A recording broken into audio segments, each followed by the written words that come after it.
Welcome to Eating for Energy, and I know in the program it said this is also a cooking demonstration, and we actually will be doing a little bit with food up here, and the children that are here are going to help out, but we thought since it was so late in the day that we would do a lot of the cooking for you. So there will be a lot of food, and I want to introduce to you Kathleen Porter, and she has been doing a lot of the education that we have been doing in this room over this year. And Tomoko Iwaki, who is also, they're both some of our doctoral students, and Tomoko has been teaching all year at the Teachers College Community School that you've probably heard a lot about today, doing cooking with the children. You're going to see more about that soon. And both Kathleen and Tomoko do a lot of other things besides this education.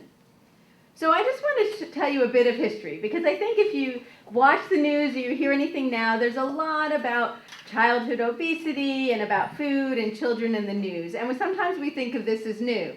This article looks old, and it's actually over 100 years old. It was in the New York Times, July 12, 1910.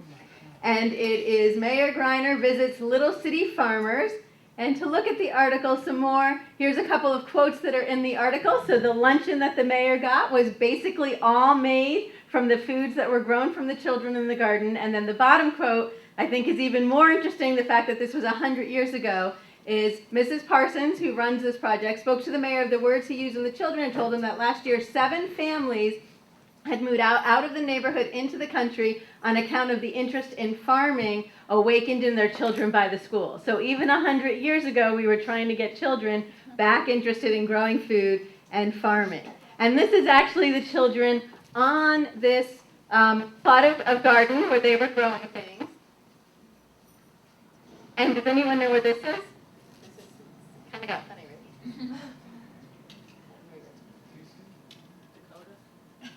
This is actually, that is now Zenkel Hall, and then the entrance there that looks like it has all the ivy on it is actually the lobby of the Teachers College Library. So this whole area that is right next to here this is actually where the library is now, where that greenhouse is and that large stone, and then there is a courtyard in the middle here, and then Grace Dodge Hall is right here. So this was a whole area that was all a garden about 100 years ago. And here are some children working in this garden, and we always love this photo because, as you can see, they were definitely asked to wear their very best clothes, and we don't think that they're really gardening as they are doing this. And this is also what's called the Spryer School, and this was a school that was run by Teachers College about a year ago, and here are the children cooking at that school. And about the same time, our program in nutrition was starting, and it was started by Mary Schwartz Rose. And this is one of the many books that she wrote, but why I want to point this out to you is if you happen to have a Kindle, this is actually free on Kindle, and it's a fun little read. Just when you're reading it, remember that it was written over 100 years ago, and what was known about nutrition science at that time was not at all what we know today. But here are just a few things from the book. Changing our food customs is difficult because it also means changing our cooking customs, and I think that's true today as well. And this was about eating during World War I, so to do our patriotic duty costs something, and it's money, thought, and labor. And obviously we're trying to get people to cook more now, and that's what's challenging about it, is it does take all of those things. This is at that time, this is how people would have food shopped in New York City. And then over several decades, it transformed from outdoor spaces on the streets to something that looked like this. Still individual vendors, but an indoor space, so not among where people worked, but still very much faces on the food that people were buying. And then this moved into, yeah, do you have a question? Oh, last picture, was that Fairways? That was not Fairway. It was actually a long time ago. This is then a really early supermarket, and as you can see, they were trying to convince people that there was lots of values there, that there was no waiting, that you could serve yourself, and the different departments, and then obviously one checkout area, so you only had to pay once while you were there. And this is a little ad for a supermarket, and as you can see, the moms are there all dressed up, and the children were all left outside in front while the moms were shopping. And fast food was also new at that time, but we've obviously made a really huge change, and now our landscape is more like this and this. And so this is what, when we're doing food education with children, this is what we're really working against. So we really want to have more experiences that are like this. And this is from outside in the Teachers College garden that I'm going to show you more pictures of in a little bit. So our Earth Friends program, what we do is we explore what we call the whole story of food. And this actually really helps everybody to get what actually happens with our food. So as you can see, it's growing, transporting, changing or processing, packaging, buying, cooking and eating, and then disposing or reusing what we have left.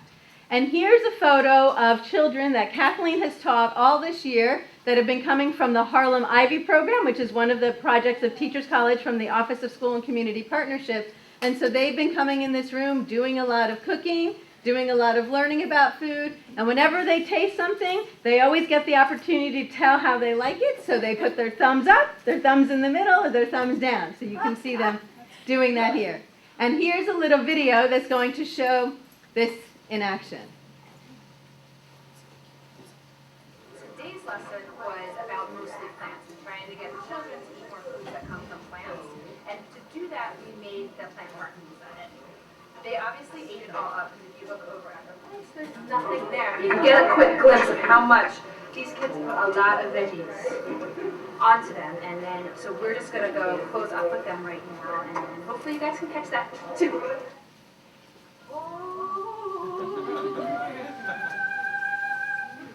I am a pizza. I am a pizza. With extra cheese. With extra cheese. From tomatoes. From tomatoes. Sauce is sweet. Sauce is sweet. Okay. Do you know what things onions can do? They can make you cry a little bit. And when I press the YouTube cry voices, ready to go. Oh, je suis a pizza. Avec du fromage. Avec du fromage. Beaucoup de sauce.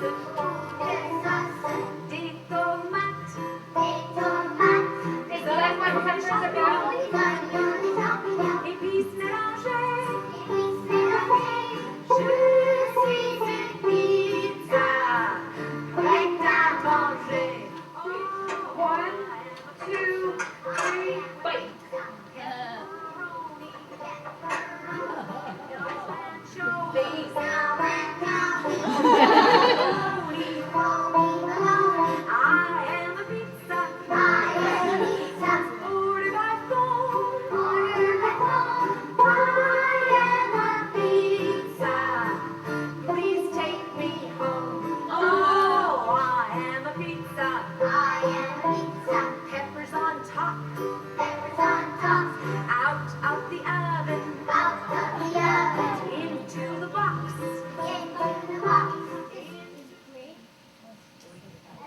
So you can see that's just a little glimpse of what happens just about every day after school here.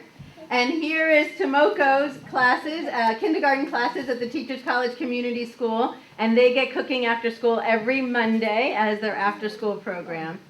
And this is outside. Actually, these pictures were just taken this week. So if you look at the one at the top, the little girl dumping the compost in, that was on Monday. And as we all remember, Monday was actually like summer. So they were out there in the garden, also in their bathing suits, getting wet.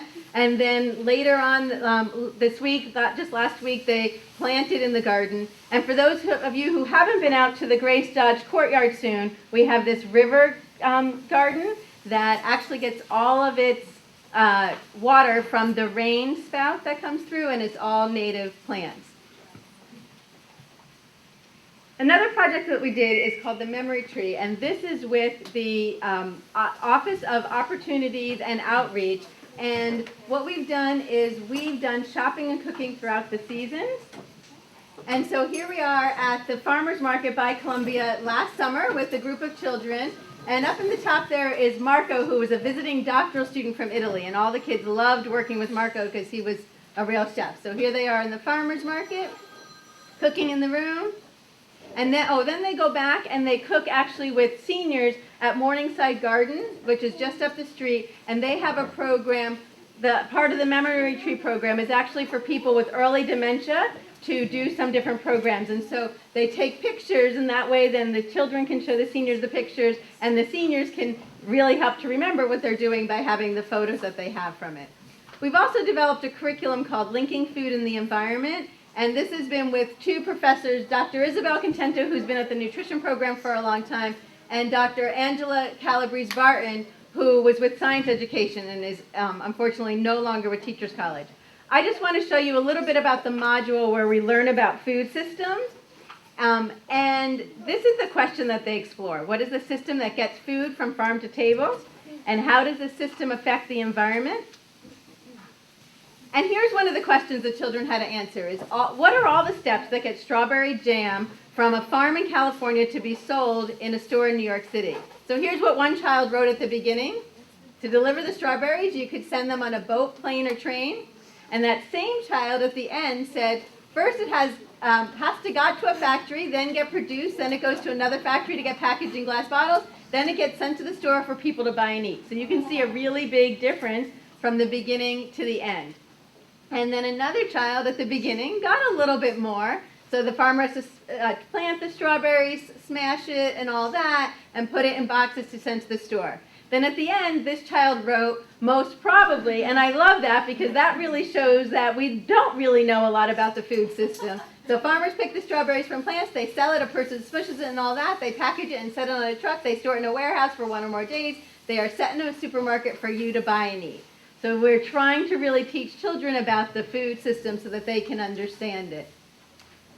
We also started another program called the Kids Cook Monday, and if you're working with any families that want recipes, this website has new recipes every single Monday for families to cook. And the recipes are actually sorted by younger children, 4 to 7, and then 6 to 11, and 12 to 15. And what we did is they wanted to really see if this concept would work. So they wanted to invite some families here to come for 3 consecutive Mondays and try to cook and see if they would keep coming back. And it actually worked really well. These are some of the ads that they use, so you could see some of the benefits of cooking with children.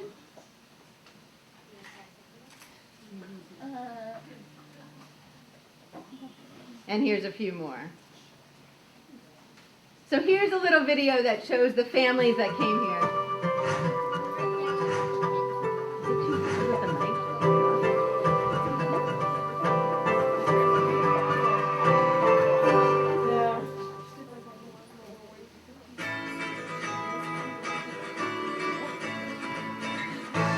To explore options for parents to learn more about plant-based diet for their children, at least once a week, and that's where the Kids Cook Monday comes in. This is the first week we made vegetable burritos. In week 2, we focus on whole grains.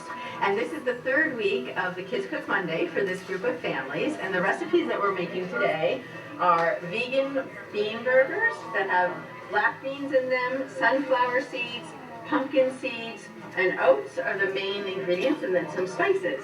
And then we're making baked sweet potato fries, power smoothies that have spinach, blueberries, and bananas in them, along with milk. And then we're making guacamole, which is actually really delicious on the burgers, and apple fennel salads.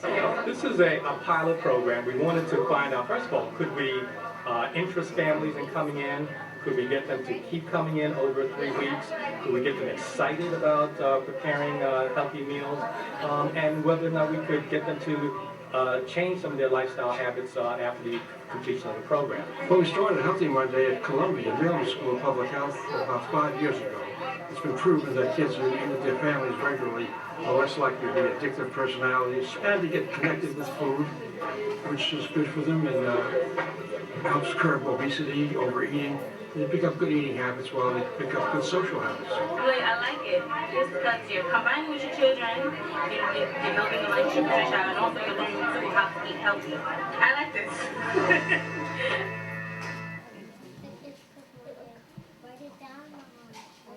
We're also working with the Edible Schoolyard, New York City. what we're really trying to do with all of this is there's one of the recommendations that has been put out by Manhattan Borough President Scott Stringer, his blueprint for a sustainable food system, and one of the things that he wants to push for policy changes to require a food curriculum in all public schools. So we hope to work with him to make that change. What I want to talk a little bit now is lessons that we put together for Food Day, which is October 24th each year. And we think that the messages that are in here really kind of boil down everything that we try to do. And if you follow these messages, you really are eating to get the maximum nutrients that you need, so eating for energy for yourself, and also eating that will help to promote environmental sustainability at the same time. So we base these off of our curriculum that we have, and also we based it off of the work of Dr. Joan Gussow, and any of you who were in the plenary session this morning, she was the one in the video that was shown that talked about would we ever want organic Twinkies. And then also off of the book by Michael Pollan called In Defense of Food, and you'll see kind of some of the parallels with that if you've read that book. So the Food Day School curriculum has the themes of eat real, and this is basically to eat foods that are whole in the same way that they come from plants and animals. And I'll show you more about that in a second. To eat mostly plants, not too much, particularly of foods that have lots of added ingredients that are overly processed foods. To navigate the environment, to seek out those healthy options, and to be an advocate for change. So it's a curriculum, so for those of you who work in schools, you can see that it has full lesson plans that give the teachers all of the information that they need about the curriculum, the background, and then it also gives the lesson plan and the materials that they will need for it. And has a whole bunch of resources. This is online. If you just go to foodday.org and go to the resources, you could find this, but if you work with people about food, you can look at all the resources that are there. There's also a section for how to adapt it to really young children and to high school children. It's basically geared more towards upper elementary and middle school grade. So for eating real, we really want them to understand what whole foods are. And so these are some of the photos that they look at to understand eating fresh whole foods. And you're going to get to eat those kinds of foods today too. And then what we also want them to see is what's different about them in terms of our health and the amount of processing. So this corn on the cob is a whole food, so the way it comes from nature, it's healthy, it has a lot of nutrients in it. Grilled chicken is basically just from the chicken, so it's healthy. Oranges, milk, and brown rice. So these are all examples of foods that are really close to how they come from plants or animals. Then we can take these foods and we can change them a little bit. And so when we change them, we're actually processing them some. So for example, we can take that corn and we can put it in a can and it becomes canned corn. And when that happens, we're actually adding a lot of sodium to it, and obviously we're producing more waste by what's in the can. When we take chicken and we fry it, we're putting it in fat, and so we're adding other things to it that's going to make it that we're not getting as many nutrients as we need. When we take that orange and we squeeze it into orange juice, it still has a lot of the vitamins. As you can see, the green is almost as high, but a lot of the fiber and some of the stuff in it is not going to be there. When we take the yogurt and we add fruit to it, we're adding something healthy, but the way that it's made now typically, it also has a lot of sugar in it, so it's not going to be as healthy. And if we take that white rice and it gets turned into brown rice, we've taken off the outer layer, which is the bran that has lots of the nutrients. Then how about if we take these foods and instead of just changing them a little, we change them a lot. So we take that corn and we turn it into frosted corn breakfast cereal. Then it's had a lot of other stuff added into it, and most of the nutrients that were in that original corn aren't there anymore. Right. And we take chicken and we turn it into chicken nuggets. Then we're mixing in all this other stuff, and it's not going to be as healthy. So the red bar goes way up, that's the degree of processing, and the green bar goes down. Then orange soda, basically there's no orange really in it, right? So it's really just all a lot of processing and added sugar. And then when we go to American processed cheese food, we've added a lot to that milk that was there. Now it still has some of the nutrients.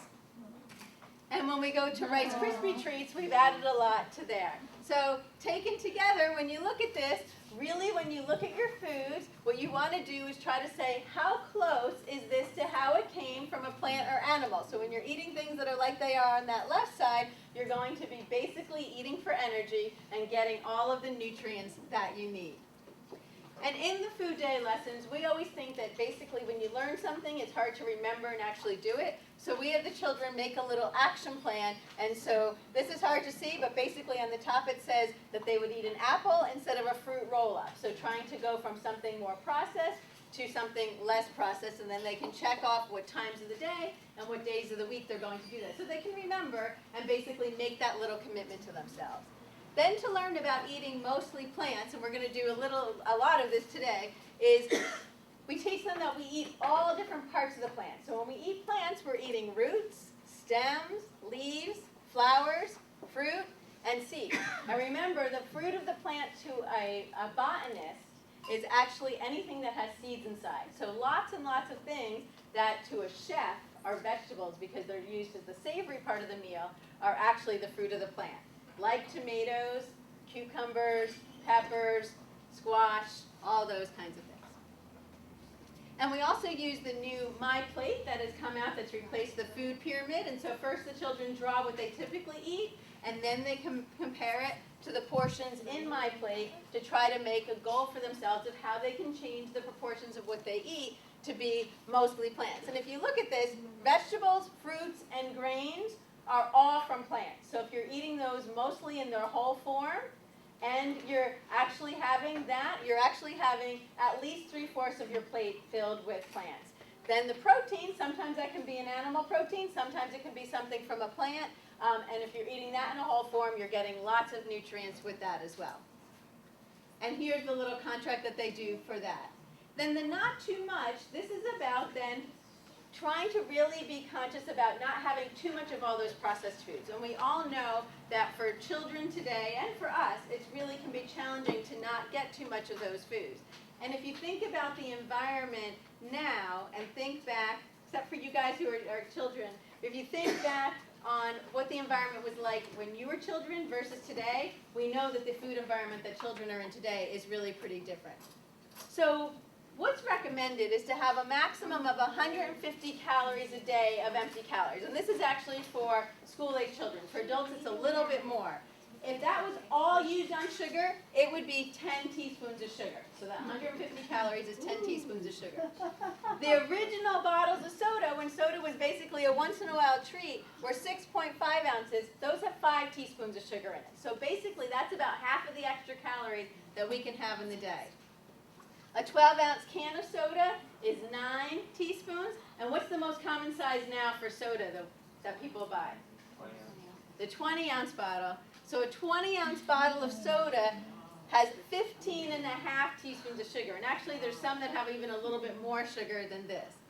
And then for drinks such as fruit drinks and iced teas, those have about 17 teaspoons of sugar. So that's 7 more teaspoons than what's recommended to have in the whole day if all of your extra calories were used on sugar.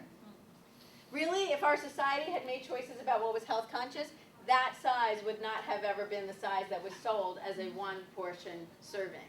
Even though if you look on the back it says it's 2.5 portions, they're clearly sold in all of the convenience stores to be single portion servings. Does anybody know when the first 20-ounce bottle was introduced? What year? 2009. 2009? Okay, a little bit before that. 2006. Even further back than that. Aren't you sweet? Yeah. 1995. Very close. It's actually 1993. So I know I was already an adult at that point in time. So I basically, wasn't even born. you were way not even born yet.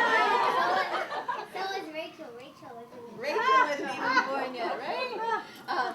So that's when that started. And then sports drinks for 20 ounces, it's actually 8 teaspoons of sugar. So it is better. So if you're going to have something, that's certainly better. But it still is almost the whole amount for the whole day. And then if all of those 150 calories were used as fat, it would be 3.5 teaspoons. So a 1-ounce bag of chips, the really tiny bags, is 2 teaspoons. And a 2-ounce bag is 4. And then the whole big bag, the 7-ounce bag, is 15 teaspoons of fat. So that's way, way over the recommendation. And if you were to say, you know what, I want to have something that splits it, that has both fat and sugar, then it's 5 teaspoons of sugar and 2 teaspoons of fat. So 1 Reese's peanut butter cup is 1.5 of fat and 3 of sugar. So that's under. 2 is actually about the recommendation, and 3 is over. So the point of doing this is obviously not to make you feel bad about having these, but to almost make people aware of how crazy the portion sizes have become, that really the portion sizes are way bigger than what our body can actually handle. And this is the contract that they do for this lesson. Then for the 4th lesson, it's navigate the environment. Basically seek out things like this instead of like the things that I showed at the beginning that look more like this. So we want to try to find those healthy options. And there's the contract for that. The final one is to really be an advocate for change.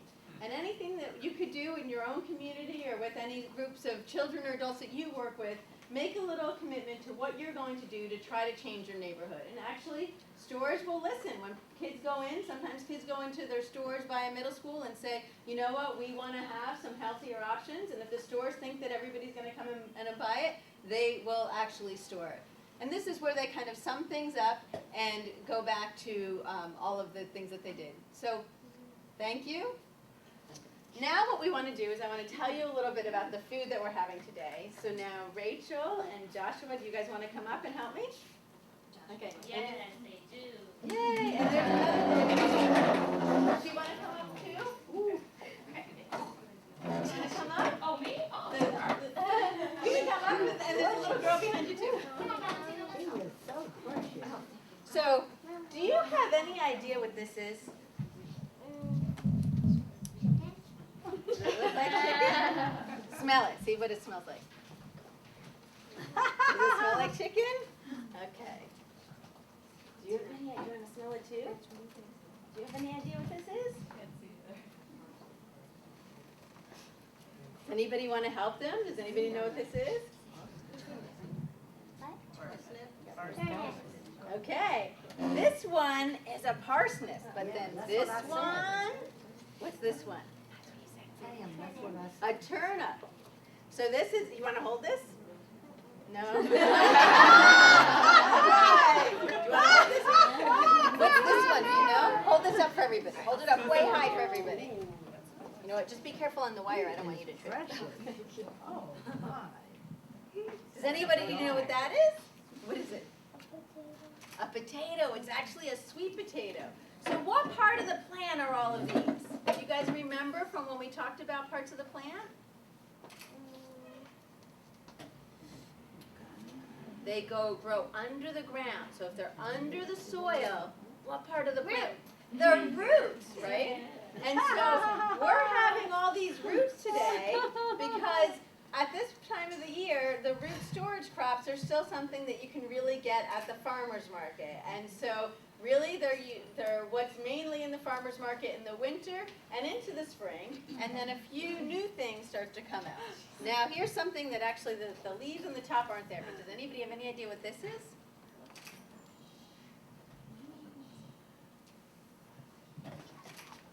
Radish. It's a radish, right?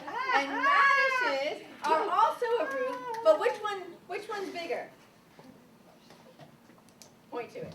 This one, right? So this is actually part of the new crop. So this was just planted this spring since it's gotten warm out. And radishes go pretty quickly, so they're a root, but they're not part of the root storage crops. They are actually part of the new harvest from this year. So they're really great to try this time of the year. Now let's look at some other things.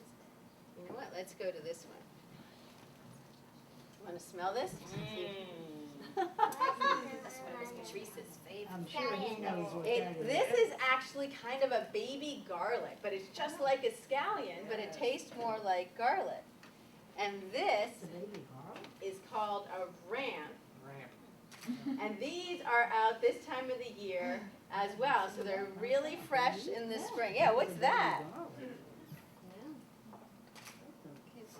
Actually, I think this one's the garlic. You're right, that's a scallion. So yeah, here's this. And then we have some things that you guys could walk around with and see if people want to try. Does anybody know what this is? It's an herb called shisho that's Japanese. I don't know if you know anything about this that you want to share? It's actually one of the very few Japanese herbs called shiso. It's called perilla leaves in English. We actually use that to make pickles, or you probably had it as tempura as well, but it's, I can't describe the taste. I don't know. Well, we're gonna pass this around, so if you wanna take a little piece of it, you can, and then we're going to have it cooked in the greens that we have.